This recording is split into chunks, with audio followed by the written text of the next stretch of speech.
So let's look at a franchise's success and how it comes about. Usually, the structure of franchise programs, both operationally and financially, must provide franchisees an opportunity for success that does not require extraordinary performance.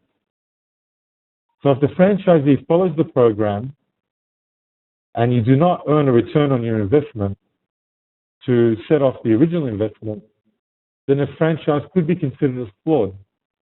Because if you're ready to take a risk, you might as well go out on your own, right? You are looking for a higher percentage of a return of success when you enter into a franchise. So there needs to be a balance between the earnings of the franchisor and those of the franchisee. Franchisors should also be willing to adjust the franchise program that isn't working. There is no reason why a royalty or advertising fund contribution can't be changed. So if certain products or services aren't successful, then they should find alternatives. Franchisers can't let their ego get in the way of what's best for the system and the evolution of that system. They should also provide franchisees complete details regarding what is needed to be successful. They shouldn't sugarcoat or upplay the opportunity and just to make that initial franchise sale. The franchisor sales staff should really be acting more as consultants and making sure they've got the right franchisee in the right place that's going to increase the percentage of success.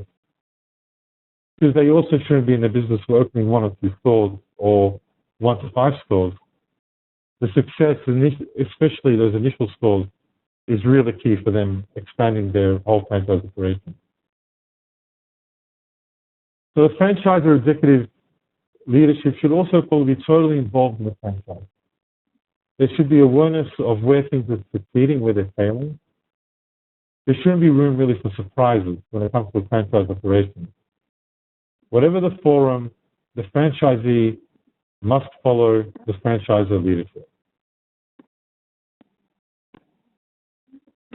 So looking at new products or services, if there are new products or services introduced, they should be tested and evaluated. They should test new products or services and not use everyone as a guinea pig, but make sure that it's done in a very controlled way. The franchisor should also uphold and protect the integrity and the standards of their own program. In Australia, there was a franchise, it's called Ollie's. And these guys, they started off quite strong with about 15 franchises in the 80s, very early on. I know that because my father actually bought one of those franchises. And the crazy thing was they had such a lack of control over different franchisees that each one of them went off and started selling a bit of their product and a lot of their own product. And within about 3 years, that franchise was a complete failure. And to put into perspective, when it first opened up, wherever there was a Kentucky Fried Chicken store, it would beat the sales of the KFC. So it started off extremely powerful, but due to lack of control from the central level, it didn't last very long. So in summary, looking at some of the traits of a successful franchisor, they need to be resilient, they need to be ethical, they do need to lead and be a strong leader for all of their franchisees. They need to be hands-on when needed, right? I love those models where the executive floor goes into stores and sees what's happening. They need to be visionary if they want to be around for the 5, 10, and 15, and 20 years. They should be an influencer, both in their market, with suppliers, with industry, etc. They should treat all of the franchisees and the franchise itself with a lot of respect and be ready to mentor and coach when needed. And then one very powerful thing is they should be open to new ideas. So if you remember, I think it was maybe 10 years ago, where McDonald's started adding local burgers to their menu. And I have to admit, well, it wasn't really me, to be honest, it was my wife. She was a huge McDonald's fan, she's not anymore. But when we were traveling, wherever we went, she had to go in and try whatever the local burger was. So that was a great idea for them. Like you'd have the macro-radio here, you're not going to have that in Europe, they'd have something else. So being open to new ideas and new concepts is quite important. That's just a small example.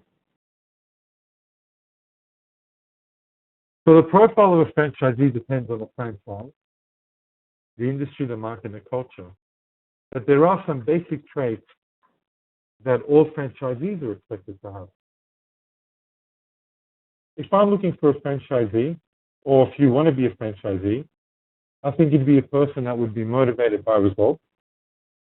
You'd be known to focus on production, to create your own benchmarks, meet goals, look at your results, and you understand probably that action is not an achievement.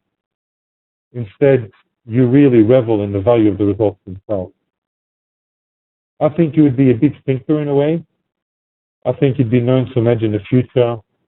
You'd recognize necessary tasks, and even though you work long hours, you wouldn't mind doing a dirty job, even though it might not be ideal at the moment, but you know that will pay off in the long run. You'd also imagine the possibilities for the future as a long-term result that motivates you in your day-to-day activities. And I think you'd be someone that would keep their eye on the prize. You'd be known to make business happen, you'd care about success, and you'd recognize effort. Sitting back and expecting businesses to come wouldn't be something that would really suit you. You'd always be looking out there trying to work out what's a better way I can grow my business. I think you'd have to be an optimist and stay positive, especially in the tough times. And to use a pun, you would always look at the glass as being half full rather than half empty. And you'd always be looking at solutions and opportunities. I think you'd have to be a people person, all the way up and down with your customers, with your employees, with your suppliers, and with your franchise community. But what's the big thing about a franchise? I think you'd be a person that would like some direction and would like a safety net of operating within a franchise. So you take big precautions in everyday life. You look at ways to mitigate your risk, and you want a proven track record that you can participate in. You're not someone who's going to blaze new trails while running with scissors. You're someone who wants a bit of security, venturing out into opening up your own business.